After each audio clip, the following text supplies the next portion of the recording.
सतयुग से कलयुग तक इंसानों की लंबाई और उम्र कितनी थी? क्या आप जानते हैं कि हिंदू ग्रंथों के अनुसार प्राचीन युगों में इंसान 15-20 फीट तक लंबे होते थे और हजारों साल तक जीवित रहते थे, और आज के कलयुग में इंसान मुश्किल से 70-80 साल जी पाता है। आखिर ऐसा क्या बदल गया समय के साथ? इस वीडियो में हम जानेंगे चारों युगों सतयुग, त्रेतायुग, द्वापर युग और कलयुग में इंसानों की लंबाई और आयु के बारे में। भाग 1, युग प्रणाली क्या है?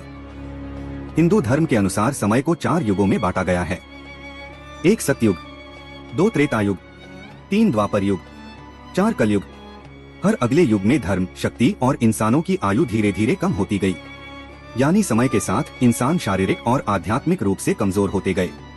सतयुग, स्वर्ण युग। सतयुग को सबसे पवित्र और श्रेष्ठ युग माना जाता है। इस युग में इंसानों की लंबाई लगभग 15 से 21 फीट तक मानी जाती है।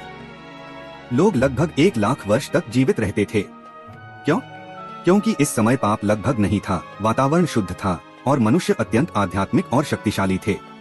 इसीलिए सतयुग को देवतुल्य मनुष्यों का युग भी कहा जाता है। त्रेतायुग, रामायण का युग। यह वही युग है जिसमें भगवान श्री राम का जन्म हुआ। इस युग में इंसानों की लंबाई घटकर लगभग 12-14 फीट रह गई।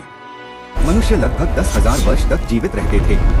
धर्म अभी भी बहुत था, लेकिन सतयुग की तुलना में थोड़ी कमी आ चुकी थी। द्वापर युग, महाभारत का युग। यह युग महाभारत और भगवान श्री कृष्ण का युग माना जाता है। इंसानों की लंबाई और घटकर लगभग 7-9 फीट रह गई। इस समय मनुष्य लगभग 1000 वर्ष तक जीवित रहते थे। इस युग में धर्म और अधर्म दोनों बराबर थे, इसलिए मनुष्य की शक्ति भी पहले से कम हो गई थी। अब आता है कलयुग, जिसमें हम अभी जी रहे हैं।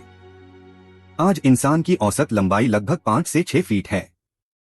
जीवन काल घटकर अधिकतम 100 वर्ष के आसपास रह गया है, जबकि औसत आयु 70-80 साल है।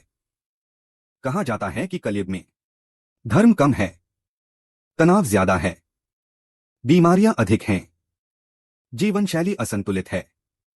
इसी कारण मनुष्य सबसे कमजोर अवस्था में माना जाता है।